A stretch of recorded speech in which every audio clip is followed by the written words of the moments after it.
Hei, olen Hassi Mäkinen. Olen yli 50 vuotta ollut työelämässä ja tästä ajasta yli 40 vuotta yrittäjänä. Olen hoitanut yritysten talousasioita, rakentanut tietojärjestelmiä, kirjoittanut kirjoja ja lehtiartikkeleita ja pitänyt koulutustilaisuuksia. Viimeiset 20 vuotta olen systemaattisesti ja määrätietoisesti kehittänyt kassavirtalaskentaa ja sen menetelmiä. Olen myös testannut näitä menetelmiä omissa yrityksissämme ja havainnut kassavirtalaskennan erinomaiseksi ja ylivoimaiseksi laskentamenetelmäksi. Siksi haluan kertoa näillä videoilla kassavirtalaskennasta.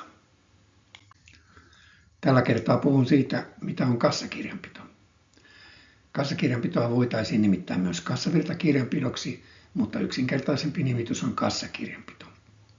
Kassakirjanpito on kassavirtalaskentaa noudattavaa kirjanpitoa. Yleensä kirjanpidot laaditaan lasku- ja suoriteperusteisesti tuloslaskentaa noudattaen, mutta kassakirjanpitoa laaditaan maksuperusteisesti pankkitapahtumista. Kassakirjanpito on yksinkertaista, vähätöistä ja helposti automatisoitavaa. Kirjanpitolain mukaan kirjanpito on pääsääntöisesti laadittava kahdenkertaisena. Vain pienemmille yrityksille sallitaan yhdenkertainen kirjanpito. Yhdenkertainen kirjanpito ei tarkoita sitä, että se olisi yksinkertaista, vaikka niin kuvitellaan. Kahdenkertainen kirjanpito edellyttää jokaisen kirjauksen tekemisen kahteen kertaan. Toinen debettiin ja toinen kredittiin.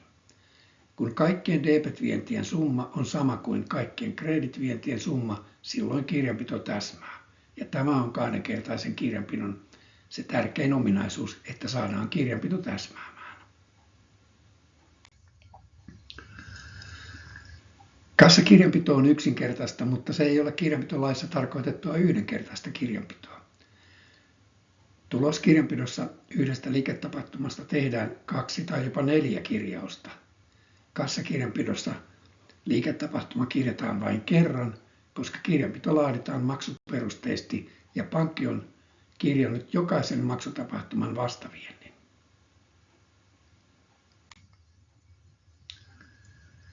Tuloskirjanpidossa esimerkiksi osto kirjataan seuraavasti.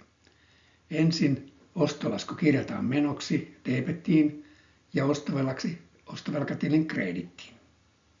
Myöhemmin ostolaskun maksu kirjataan vähennykseksi ostoveloista, eli ostovelkatili debettiin, ja vähennykseksi pankkisaamisista, eli pankkisaamisten kredittiin. Ostosta tehdään siis 4 kirjausta. Debet-kirjausten summa on yhtä suuri kuin kredit-kirjausten summa, eli se tarkoittaa sitä, että kirjanpito täsmää tältä osin. Kassakirjanpidossa sen sijaan kirjataan vain ostolaskun maksu kassamenoksi, siis vain yksi kirjaus, yksinkertaista. Pankki on kirjannut jokaisen maksutapahtuman pankkitilille ja kirjanpitäjän tarvitsee tehdä vain sen vastakirjaus tulo- tai menotilille. Pankin kirjaukset näkyvät tiliotteella, siinä ne ovat kirjanpitolain edellyttämällä tavalla aikajärjestyksessä. Saapuneet maksut ovat plusmerkkisiä ja maksetut menot miinusmerkkisiä. Ei tarvita debettiä ja kredittiä. Ei tarvitse tietää, onko debet oven puolella vai ikkunan puolella. Tulot ovat plusmerkkisiä ja menot miinusmerkkisiä, mikä on hyvin loogista. Jokainen ihminen ymmärtää sen. Kassakirjanpito on maksuperusteista, joten siinä kirjataan vain pankkitilin maksutapahtumia. Maksujen summat kirjataan sellaisinaan. Niistä ei vähennetä eikä niihin lisätä mitään. Esimerkiksi myyntilaskun tai ostolaskun maksu kirjataan arvonlisäverollisena. Eli ei vähennetä sitä arvonlisäveroa siitä kirjauksesta, sitä euromäärästä. Palkasta kirjataan vain nettopalkka, joka maksetaan palkansaajalle. Myöhemmin palkan ennakonpidätys maksetaan verohallinnolle, jolloin se kirjataan sitten erikseen menoksi. Kassakirjanpidossa ainoat tositteet ovat pankkitilin tiliotteet. Niistä löytyvät kaikki tapahtumat, mitä kassakirjanpidossa kirjataan. Tilikauden aikana juoksevassa kirjanpidossa ei tarvita muita tositteita. Tiliotteella esiintyvien maksujen laskut ja muut selvitykset ovat tiliotteen liitteitä. Ne eivät ole itsenäisiä tositteita. Kassakirjanpito noudattaa 1990-luvulla kehitettyä tiliotetositteena periaatetta. Eli tämä ei ole mikään uusi asia, vaan se on hyvin vanha asia. Sitä vain käytetään tässä tapauksessa koko juoksevan kirjanpidon hoitamiseen. Kirjanpitolaki edellyttää, että tililuettelo on selkeä ja riittävästi eritelty. Tileistä on pystyttävä johtamaan tilinpäätös, joka sisältää tuloslaskelman ja taseen. Kirjanpitolaki ei kuitenkaan edellytä, että tililuettelon rakenteen pitäisi noudattaa näiden laskelmien rakennetta. Kassakirjanpidossa tililuettelo noudattaa kassavirtalaskelman rakennetta, ja tämä on täysin sallittua, koska kirjanpitolaki ei sitä kiellä. Kirjanpito on järjestettävä siten, että kirjauksia voidaan tarkastella aika- ja asiajärjestyksessä. Asiajärjestys tarkoittaa tilijärjestystä. Kirjanpitolaki ei edellytä kirjausten tulostamista aika- ja asiajärjestykseen paperille tai tiedostoon, kuten se sitä edellytti aikaisemmin. Mutta niiden tulostaminen tiedostoon kuukausittain on hyvä käytäntö. Kassakirjanpidossa tulostetaan myös kassavirtalaskelma ja arvonlisäverolaskelma kuukausittain. Vaikka yleinen tapa on laatia tilikauden aikana juokseva kirjanpito tuloslaskentaa noudattaen, kirjanpitolaki ei tätä edellytä. Muutenkin juoksevan kirjanpidon menettelyt ja muodot ovat vapaat, kunhan siitä voidaan johtaa tilinpäätöksen tuloslaskelma ja tase sekä noudatetaan verolakeja.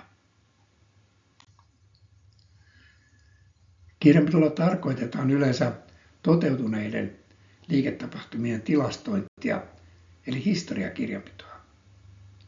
Yritysjohto haluaa kuitenkin peruutuspeiliin katsomisen sijaan nähdä eteenpäin tulevaisuuteen.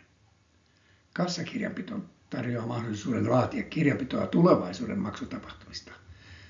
Tätä voidaan kutsua tulevaisuuskirjanpidoksi, mutta selkeämpi nimitys on kassasuunnittelu. Mistä löytyy lisätietoa kassavirtalaskennasta? Siitä on kirjoitettu hyvin vähän koko maailmassa ja etenkin Suomessa siitä on julkaistu vain muutama kirja. Itse olen julkaissut näistä kirjoista 3. Yleensä aihetta käsitellään vanhanaikaisesti siten, että kassavirtalaskelma tuotetaan tuloslaskelmasta ja taseesta muuntamalla, kun sen saa paljon helpommin suoraan pankkitilin tapahtumista. Löydät tästä helpommasta tavasta lisätietoa perheyrityksemme Talousteema Oyn verkko-osoitteesta www.talousteema.fi. Siellä on kirjoituksiani ja siellä esitellään uusin kirjani Tärkeintä ei ole voitto, vaan reilu kassavirta. Tämä kirja on ammatillinen testamenttini sinulle yrittäjä tai yritystalouden asiantuntija. Toivon, että saat siitä hyötyä omassa työssäsi. Olen puristanut siihen tärkeimmät oppimani asiat siltä ajalta, kun olen 20 vuotta kehittänyt kassavirtalaskentaa ja sen menetelmiä. Kiitos.